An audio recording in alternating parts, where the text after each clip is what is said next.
Welcome to our channel. If stories about betrayal, truth, and consequences speak to you, subscribe and stay with us. What you're about to hear is one of those stories that starts quietly and ends in a way no one saw coming. My name is Kenji. I'm 31 years old. I work as a structural engineer in a mid-sized firm downtown, and for 3 years I was in a relationship with a woman I was planning to propose to. Her name was Adrian. We met at a mutual friend's birthday, moved in together after 14 months, and built what I genuinely believed was a solid life. I'm not someone who gets paranoid. I don't check phones. I don't ask for location updates. I trusted her completely. Maybe that was my first mistake. But I want to be clear. I didn't go looking for what I found. It came to me in the most ordinary way possible. One text, one reply, and everything collapsed. It started the way it always does, with a small thing that didn't sit right. Adrian had been going to girls' nights more frequently, every Thursday, sometimes Fridays. I never questioned it. She had her circle. I had mine. One Thursday evening I was working late, and she texted me around 7. "Hey, heading to Diane's for the night. Don't wait up." I replied without thinking. "Tell Diane I said hi." That's it. That was the whole message. 2 minutes passed, then 5, then 20. She came back with, "She says hi back. She's being dramatic tonight, you know how she gets." I didn't respond. I just sat there staring at my screen. Because Diane had been at my office that afternoon. She'd stopped by to return a jacket Adrian had left at her apartment the week before. We talked for 15 minutes in the lobby. She never mentioned girls' night. Not once. I texted Diane directly. "Hey, you at home tonight?" Her reply came in under a minute. "Yeah, just me and Netflix. Why?" I stared at both conversations on my screen for a long time. I didn't call Adrian. I didn't text her again. I just went back to work and started thinking. The next morning she came home around 9. I was making coffee. She kissed me on the cheek like nothing had happened. "How was your night?" I asked. "Good. Diane made pasta. We watched something on her TV. I honestly can't even remember what. I was half asleep by 11. "That's nice. You okay? You seem quiet." "Just tired. Big project this week." She poured herself a coffee and sat down across from me. "You work too hard, Kenji." "I know." I looked at her. She looked back. Completely calm. Completely comfortable. I said nothing. I called Diane that afternoon. Not by text. I needed to hear her voice. "Diane, I need to ask you something and I need you to be honest with me." "Kenji, what's wrong? You sound serious." "Was Adrian with you last night?" A long pause. "No, she wasn't. I haven't seen her since last weekend." "Did she tell you she was coming over?" "No, she didn't mention anything." "Okay." "Kenji, what's going on?" "I don't know yet, but I'll let you know when I do. Don't say anything to her." "I won't, but please be careful." I hung up. That was the moment I stopped being a trusting partner and started being someone with a problem to solve. I didn't confront Adrian. Not yet. Instead, I started paying attention. The kind of attention I should have been paying for months. I noticed she'd started leaving her phone face down. She'd take calls in the bathroom. She'd delete message threads regularly. I could see the notification count reset whenever she picked up her phone. 2 weeks after the girls' night lie, I was cleaning out the car. Her car, which I'd borrowed to get mine serviced, and I found a receipt in the center console. A restaurant receipt. For 2 people. Dated the same Thursday she was supposedly at Diane's. The restaurant was 40 minutes from our apartment. A place called Moreau's. Not cheap. I photographed it. Then I called my friend Marcus. Marcus worked in IT and had more patience than anyone I'd ever met. "I need a favor, and I need you to keep it between us." "What kind of favor?"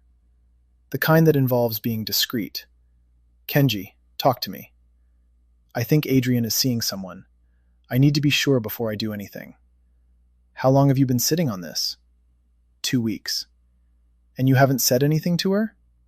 "Not a word." "Good. Don't. What do you need?" "I need to know if there's a way to verify things without touching her phone." "Give me a couple days."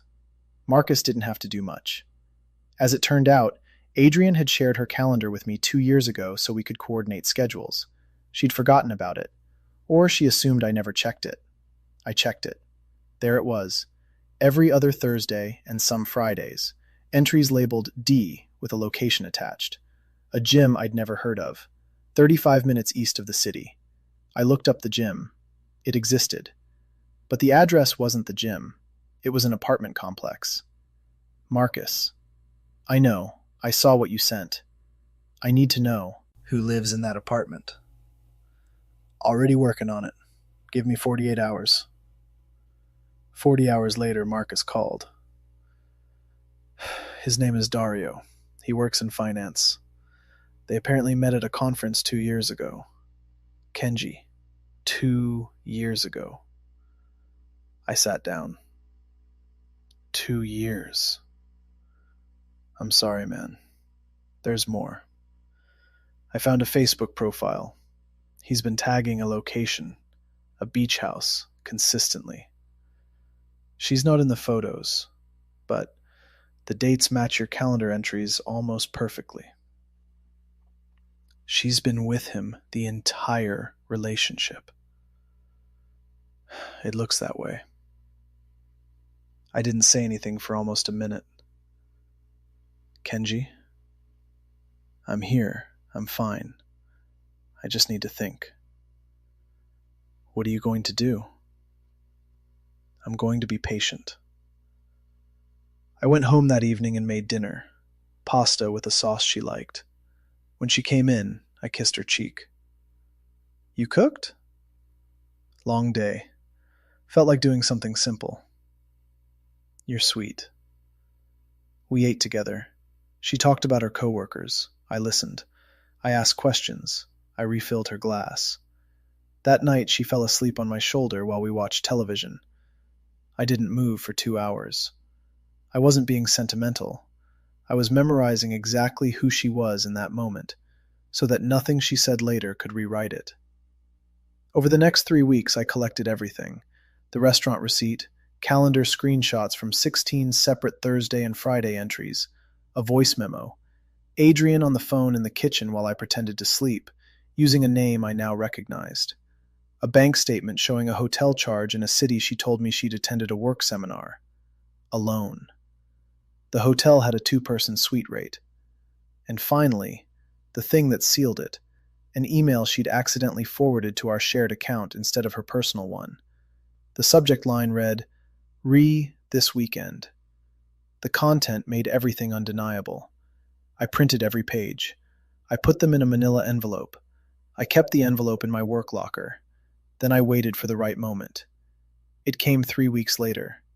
Adrian's company was hosting its annual partner dinner, a formal event. Her boss would be there, her colleagues, her work friends, the same ones she'd been lying to about where she spent her evenings. She'd asked me to come as her date 6 weeks earlier. I'd said yes. I kept that yes. The dinner was at a rooftop venue downtown, 40 or 50 people, round tables with centerpieces, a small stage for speeches. We arrived together. She looked beautiful. She introduced me to people I'd met before, people I hadn't, and her boss, a serious woman named Patricia, who shook my hand firmly and said Adrian talked about me often. All good things, I hope, I said. Patricia smiled. Of course. I smiled back. Midway through the main course, Adrian excused herself to take a call. She always took calls away from the table now. Old habit. I waited 3 minutes. Then I opened my bag under the table and took out the envelope. When she came back, she was laughing softly at something she'd just heard. Everything okay? I asked. Yeah, just work stuff. Good. I waited until Patricia stood to give her opening remarks. The table was quiet. Adrian was looking toward the stage. I placed the printed email on the table between us. She glanced down. Then her expression changed. What is this? Keep your voice down. Kenji, I said keep your voice down. Read it. Her jaw tightened. Where did you get this? You forwarded it to our shared inbox 3 weeks ago. You forgot we had one. She reached for it. I slid the rest of the stack out. That's 16 calendar entries. That's a receipt from Moreau's. That's a hotel charge from the seminar you attended alone. And that, I tapped the voice memo on my phone and pressed play. Low volume, just enough for the table. Is you using his name while I was asleep in the next room. Her face went pale. Kenji, stop. This is not the place. You chose the place. You asked me to come tonight. You've been lying to my face for 2 years and then you invited me to your work dinner. So yes, this is the place. Her colleague to her left, a woman named Bex, who I'd met twice, had stopped talking mid-sentence. Adrian? Bex said quietly. What's happening? Nothing, Adrian said sharply. This is private. It was private, I said, right up until you made me complicit in it. Patricia had ended her remarks. The table nearest to us had gone quiet. You need to calm down, Adrian said, and her voice had shifted, harder now, controlled. You're embarrassing yourself. I have 16 documented incidents and a forwarded email with his full name in it. I'm not embarrassed. She stood up. We are not doing this here. I'm not doing anything. I'm leaving. I just thought the people who've been listening to your stories about us for 2 years deserve to know which parts were real. I picked up my bag. I shook Patricia's hand. Thank you for having me. It was a good dinner. Patricia looked between us. She said nothing, but she didn't let go of my hand for an extra moment. I walked out. Adrian called 17 times that night. I didn't answer once. The next morning, I had already arranged to stay with Marcus. I had moved my essentials 3 days earlier, quietly while she was at work. She showed up at Marcus's building at noon. You need to talk to me, she said through the intercom. I don't, I said. You humiliated me in front of my entire company. You lied to me for 2 years. That is not... It's complicated, Kenji. You don't understand what was happening. I understand completely. That's the problem for you. What does that mean? It means my lawyer already has copies of everything. The lease is in my name. You have 30 days. I've already spoken to the building manager. A long silence. You can't do that. I already did.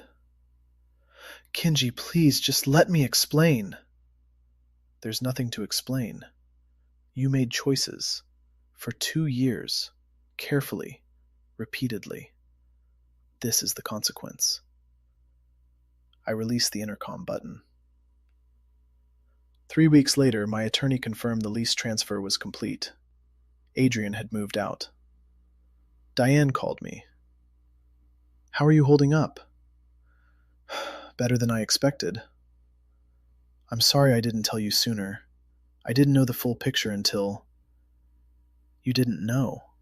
That's different from choosing not to tell me. Don't apologize. You're really okay? I will be. I have a project deadline next week and a new apartment to set up. That's enough for now. Marcus asked me one evening a few weeks later if I regretted how I'd handled it. I thought about it. No. Not even the dinner? Especially not the dinner. Why especially? Because for 2 years she sat across from me at our own table and performed a version of us that didn't exist. At least the people at that dinner got to see something real. He nodded slowly. And the proposal you were planning? I was quiet for a moment. I'm glad I waited. Yeah. 1 text. 1 reply. She said Diane said hi. Diane was at my office. That's all it took. That's all it took.